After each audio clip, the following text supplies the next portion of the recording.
Hi everyone, स्वागत है आप सभी का। तो अपन लेके आ चुके हैं सीबीआई सब स्टाफ का चौथा प्रैक्टिस सेट। इससे पहले 3 प्रैक्टिस सेट मैं आपको करवा चुका हूँ।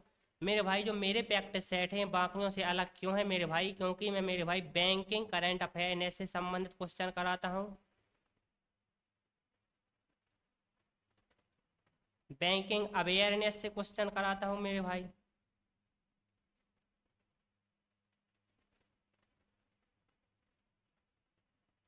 इसके अलावा मेरे भाई, मैं स्टैटिक जीके के मोस्ट इम्पॉर्टेंट क्वेश्चन कराता हूँ आपके लिए।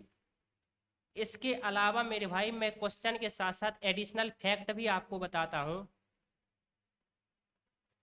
जिससे आपके मेरे भाई एक ही क्वेश्चन से बहुत सारे क्वेश्चन कंप्लीट होते हैं।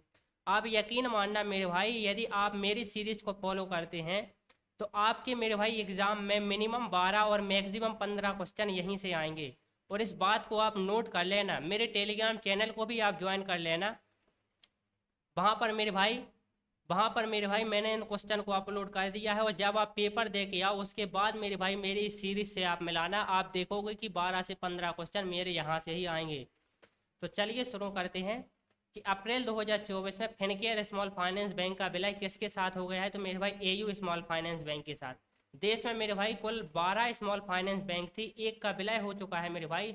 और ये मेरे भाई पहली स्मॉल फाइनेंस बैंक है जिसका विलय किसी स्मॉल फाइनेंस बैंक के साथ हुआ है। इससे पहले किसी भी स्मॉल फाइनेंस बैंक का कभी विलय नहीं हुआ है। तो अब मेरे भाई जो स्मॉल फाइनेंस बैंक है वो 11 है। जो मेरे भाई पहली स्मॉल फाइनेंस बैंक आती थी मेरे भाई, वो कैपिटल स्मॉल फाइनेंस बैंक आती थी, कैपिटल स्मॉल फाइनेंस बैंक, जिसकी स्थापना मेरे भाई 2016 में हुई थी, जिसका हेड क्वार्टर मेरे भाई जालंधर पंजाब में है।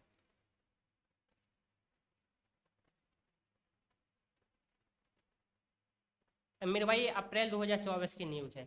चलिए अगला क्वेश्चन देखिए।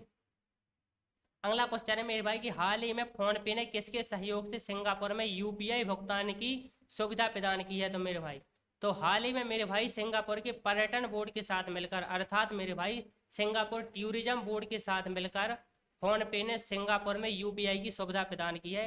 ये इंपॉर्टेंट क्वेश्चन है, ये अप्रैल 2024 की बात है। चलिए अगला क्वेश्चन देखिए।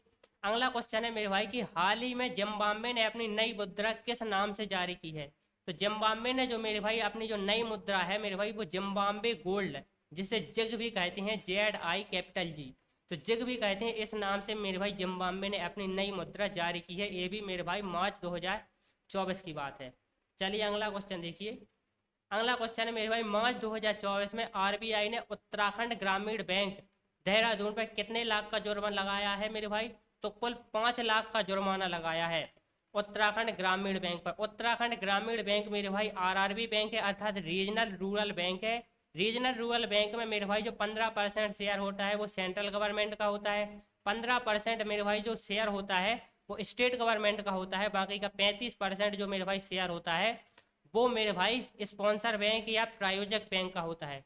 तो उत्तराखंड ग्रामीण बैंक की जो प्रायोजक बैंक है मेरे भाई, वो स्टेट बैंक ऑफ इंडिया है, SBI है। ये क्वेश्चन पूछा जा सकता है आपसे एग्जाम में। चलिए अगला क्वेश्चन देखिए। अगला क्वेश्चन है मेरे भाई, कौन सा बैंक काबरबत्ती द्वीप पर शाखा स्थापित करने वाला पहला निजी बैंक बन गया है? तो मेरे भाई HDFC बैंक ने मेरे भाई कावारत्ती द्वीप पर मेरे भाई अपनी एक शाखा खोली है। कावारत्ती द्वीप कहाँ पर पड़ता है? तो मेरे भाई लक्षद्वीप में पड़ता है। तो मेरे भाई लक्षद्वीप पर मेरे भाई, कावारत्ती पर नहीं, लक्षद्वीप में, पूरे लक्षद्वीप में मेरे भाई पहली निजी क्षेत्र की जो बैंक है वो HDFC बन गई है, जिसने अपनी शाखा वहां पर खोली है। चलिए अगला क्वेश्चन देखिए। अगला क्वेश्चन है मेरे भाई कि हाल ही में किस कंपनी ने ऑनलाइन भुगतान एग्रीगेटर के रूप में कार्य करने के लिए आरबीआई से मंजूरी ली है? तो एक कंपनी का नाम है मेरे भाई CAMS, computer age management system limited. तो computer age management system limited ने मेरे भाई भुगतान एग्रीगेटर या पेमेंट एग्रीगेटर के रूप में कार्य करने के लिए रिजर्व बैंक ऑफ इंडिया अर्थात आरबीआई से परमिशन ली है या मंजूरी ली है। चलिए अगला क्वेश्चन देखिए। ये भी मेरे भाई अप्रैल 2024 की बात है कि जोना स्मॉल फाइनेंस बैंक ने बीमा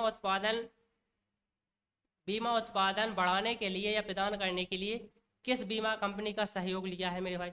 तो जोना स्मॉल फाइनेंस बैंक, तो मेरे भाई अभी मैंने आपको बताया कुल 11 स्मॉल फाइनेंस बैंक है, जिनमें से मेरे भाई जोना स्मॉल फाइनेंस बैंक है।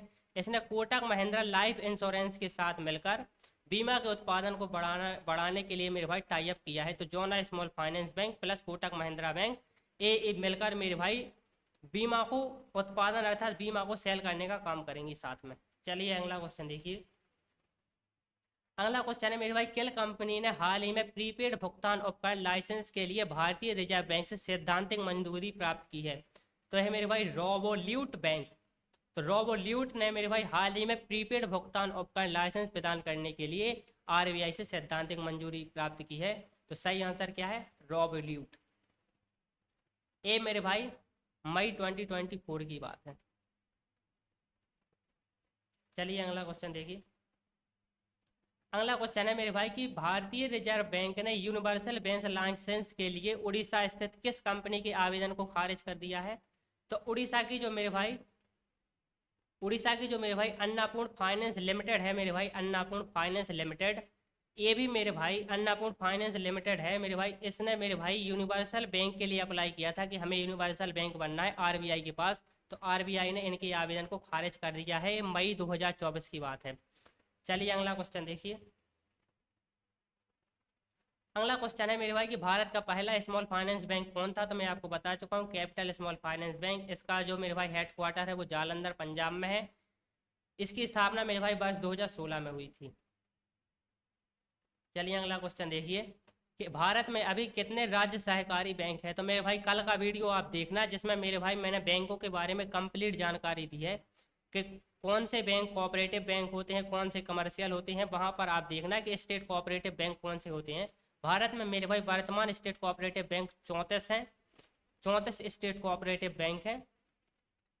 इसमें मेरे भाई स्टेट्स और यूनियन टेरिटरी को मिलाकर हैं। चलिए अगला क्वेश्चन देखिए।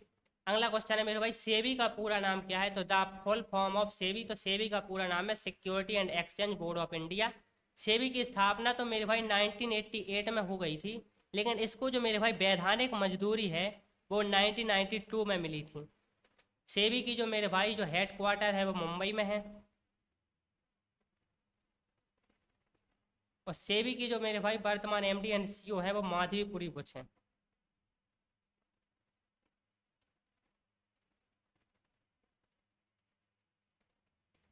चलिए अगला क्वेश्चन देखिए। अगला क्वेश्चन है कि राष्ट्रीय स्टॉक एक्सचेंज एनएसई की स्थापना किस वर्ष की गई थी? तो मेरे भाई 1992 में नेशनल स्टॉक एक्सचेंज एनएसई की स्थापना की गई थी। नेशनल स्टॉक एक्सचेंज का जो मेरे भाई हेड क्वार्टर है वो मुंबई में है। चलिए अगला क्वेश्चन है मेरे भाई कि जो नेशनल स्टॉक एक्सचेंज है इसके एमडी एंड सीईओ कौन है मेरे भाई? तो जो इसके एमडी एंड सीईओ है मेरे भाई वो आशीष कुमार चौहान जी हैं, नेशनल स्टॉक एक्सचेंज एनएसई के एमडी और सीईओ। चलिए अगला क्वेश्चन देखिए। अगला क्वेश्चन है मेरे भाई कि तारायन का तीसरा युद्ध किसके मध्य हुआ था? तो तारायन का जो तीसरा युद्ध है 1216 ईस्वी में लड़ा गया था और दिल्ली सल्तनत के सुल्तान इल्तुतमिश और मेरे भाई गौरी के पूर्व सेनापति ताजुद्दीन इल्दीज के बीच हुआ था। ताजुद्दीन इल्दीज के बीच हुआ था मेरे भाई। तारायन का जो प्रथम युद्ध है मेरे भाई, जिसमें मेरे भाई जो ताजुद्दीन इल्दीज है ये हार गया था। तारायन का जो मेरे भाई जो प्रथम युद्ध है वो 1191 ईस्वी में लड़ा गया था। ये लड़ा गया था मेरे भाई पृथ्वीराज चौहान बादशाह मेरे भाई गौरी। इस युद्ध में मेरे भाई पृथ्वीराज चौहान की जीत हुई थी तारायन के प्रथम युद्ध में। तारायन का जो दूसरा युद्ध है मेरे भाई ये भी पृथ्वीराज चौहान और गौरी के बीच ही लड़ा गया था और इसमें जो मेरे भाई वो गौरी जीत गया था। चलिए अगला क्वेश्चन देखिए। अगला क्वेश्चन है कि मेरे भाई भारतीय संविधान के किस भाग में इंडिया दैट इज भारत लिखा हुआ है मेरे भाई? तो करेंट ट्रेंडिंग से क्वेश्चन संबंधित है मेरे भाई, महत्वपूर्ण क्वेश्चन है कि इसको तो भारतीय संविधान के भाग 1 और अनुच्छेद 1 में लिखा हुआ है इंडिया दैट इज भारत। तो ये रहे मेरे भाई आज के सबसे महत्वपूर्ण क्वेश्चन सीबीआई सब स्टाफ के लिए। आप मेरे भाई टेलीग्राम चैनल को ज्वाइन कर लीजिए, वहाँ पर मेरे भाई इन सभी क्वेश्चन को मैंने अपलोड कर दिया है।